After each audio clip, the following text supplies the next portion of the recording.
آج کے اس مختصر ویڈیو میں ہم ذکر کرتے ہیں ایک مشہور نامی گرامی معروف بزرگ ہستی کا، جن کا نام ہے منصور الحلاج۔ منصور الحلاج 9ویں صدی عیسوی کی مشہور و معروف نامی گرامی ہستی ہیں۔ آپ کو کسی تعارف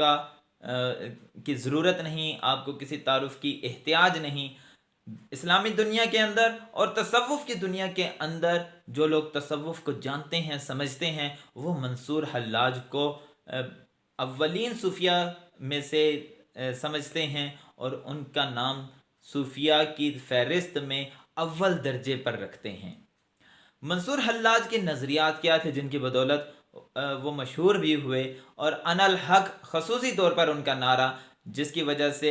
وہ پہچانے گئے۔ آج اگر منصور حلاج کو پہچانا جاتا ہے تو صرف ان کے اس نعرے یعنی انا الحق کی وجہ سے پہچانا جاتا ہے۔ آئیے بات کرتے ہیں منصور حلاج کے نظریات پر۔ منصور حلاج کے نظریات ان کی کتاب التواسین میں تفصیل سے ملتے ہیں۔ منصور حلاج شیطان کو ولن کے بجائے ہیرو کا مقام دیتے ہیں اور اس کو اول درجے کا مواحد گردانتے ہیں۔ شیطان کو وہ کہتے ہیں کہ اگر کسی نے توحید کا فلسفہ سیکھنا ہو تو شیطان سے سیکھے۔ شیطان کو جب خدا تعالیٰ نے حکم دیا کہ اے شیطان آدم کو سجدہ کر، تو شیطان نے کہا اے خدا میں آدم کو کس طرح سے سجدہ کر سکتا ہوں، میں تیری معیت میں رہا ہوں، میں تیری قربت میں رہا ہوں، مجھے تو تیرے سوا کوئی نظر ہی نہیں آتا، تو میں کسی دوسرے غیر اللہ کو میں کیسے سجدہ کروں؟ مجھے تو اگر میں کسی کو سجدہ کر سکتا ہوں تو وہ تیری ہی ذات ہے، تو میں کیوں اس چیز کو سجدہ کروں جو غیر اللہ ہے، جو اللہ کے سوا ہے؟ تو یہ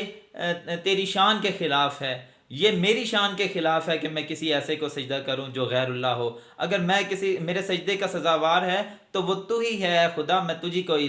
سجدہ کرنے کا مستحق ہوں، اور میرے سجدے تیرے ہی لیے ہیں، اس کے علاوہ کوئی نہیں۔ منصور حلاج مکالمے کی صورت میں بھی لکھتے ہیں اور کہتے ہیں کہ شیطان سے پوچھا گیا کہ تو نے جب خدا تعالیٰ نے تجھے حکم دیا کہ شیطان کو سجدہ کر، تو نے خدا کا حکم کیوں نہیں مانا؟ اس نے کہا کہ منصور حلاج کہتے ہیں شیطان کی زبان سے کہ شیطان نے خدا کا مقصد یہ تھا کہ شیطان اللہ تعالیٰ کی باطنی بات سمجھتا تھا کہ شیطان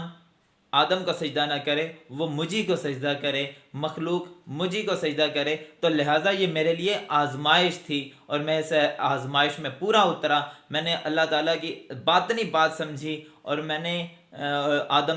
آدم کو سجدے سے انکار کیا، اور یہی وجہ ہے کہ اللہ تعالیٰ نے مجھے اس اجر کی بنیاد پر، اس ثواب کی بنیاد پر اور اس بندگی توحید کی بنیاد پر مجھے قیامت تک کے لیے عمر درازی دے دی، اور میں قیامت تک کے لیے جیوں گا۔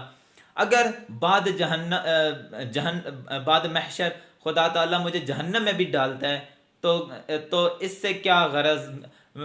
اگر خدا جو میرا محبوب ہے، وہ اگر اس کی خواہش ہے کہ میں آگ میں جلوں تو میں کیوں نہ آگ میں جلوں؟ تو منصور حلاج ان باتوں کو بنیاد بنا کر وہ فرماتے ہیں کہ شیطان کوئی برائی کا پیکر نہیں ہے، بلکہ اس سے فلسفہ توحید سیکھنے کی ضرورت ہے۔ اس نے خدا تعالیٰ کی معیت میں رہ کر صرف خدا کی بڑائی بیان کی، صرف خدا کو سجدہ کیا، اس کے علاوہ کسی کو سجدہ نہیں کیا۔ منصور حلاج اس سوال کا بھی جواب دیتے ہیں کہ شیطان کو جب یہ کہا گیا کہ تیرے اندر تکبر آ گیا ہے، اللہ تعالیٰ شیطان کو فرماتے ہیں کہ شیطان تو نے میری بات نہ مان کر تکبر کیا ہے، تو شیطان جواب دیتا ہے کہ اے خدا، یہ صرف تو میرے اندر آنی ہی تھی، کیونکہ میں کتنی صدیوں سے، کتنے عرصے سے، وقت کے طویل حصے سے میں تیری قربت میں رہا ہوں۔ جب تیرے اندر یہ صفات موجود ہیں، ایک بڑائی بزرگی موجود ہے، تو اے خدا اس چیز کو میرے اندر بھی سرایت کرنا تھا۔ ایک اور جگہ پہ منصور حلاج فرماتے ہیں کہ فرعون بھی عام ہستی نہیں تھی، بلکہ ایک اہم ترین ہستی تھی، کیونکہ اس کے اندر خدا تعالیٰ کی ذات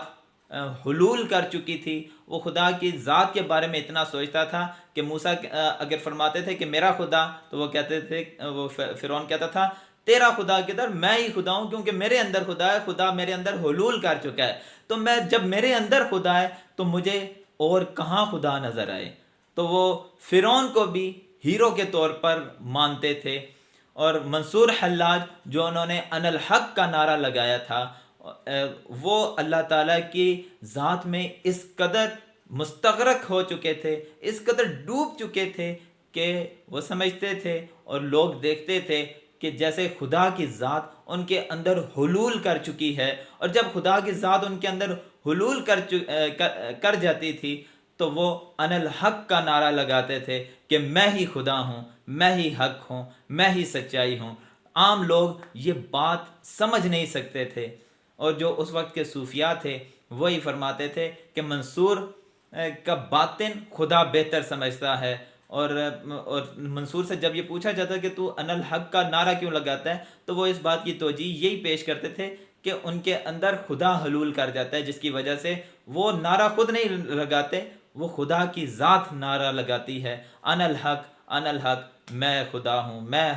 حق ہوں، میں سچائی ہوں۔ اس نعرے کی بنیاد پر عباسی خلیفہ نے بغداد میں منصور کو پھانسی کی سزا سنائی، اور قاضی جب جنید بغدادی یہ فیصلہ دے رہے تھے تو فرما رہے تھے کہ ہم منصور کو پر جو فیصلہ لگاتے ہیں وہ اس کی ظاہری حالت پر لگا رہے ہیں، ورنہ باطنی حالت تو خدا ہی سمجھتا ہے۔ اور منصور موت سے بالکل نہیں گھبراتے تھے، وہ تو بلکہ موت کو یاد کر کر کے روتے تھے کہ کب موت آئے اور کب وہ اپنے خالق سے جا ملیں اور ان کی معیت میں چلے جائیں، کیونکہ وہی ایک زندگی ہے، وہی جاودانی ہے، اور اسی زندگی کو حاصل ہونا ہے۔ تو یہ تھا فلسفہ منصور حلاج۔ آج بچہ منصور حلاج کو تو جانتا ہے، علمی حلقوں میں منصور کو ان الحق کے نام سے یاد تو کیا جاتا ہے، لیکن ان کے فلسفے کو، ان کے نظریات کو بہت تھوڑے لوگ جانتے ہیں۔ اور آخر میں منصور حلاج کی جو خوبیاں ہیں ان کو دیکھتے ہوئے اور ان کے نظریات کو دیکھتے ہوئے، ان کی خدمات کو دیکھتے ہوئے، آج کے علماء بھی ان کو بہترین صوفی کا درجہ دیتے ہیں، وہ علماء دیوبند ہوں، ان اکابر علماء دیوبند ہوں، بریلوی ہوں، اور دیگر مکاتب فکر ہوں جو تصوف سے وابستگی رکھتے ہیں، وہ منصور کو بڑا درجہ دیتے ہیں۔ امید ہے آپ نے اس ویڈیو سے استفادہ کیا ہوگا۔ اگر آپ نے اس چینل کو سبسکرائب نہیں کیا تو کائنڈلی اس چینل کو سبسکرائب کریں۔ Thank you very much.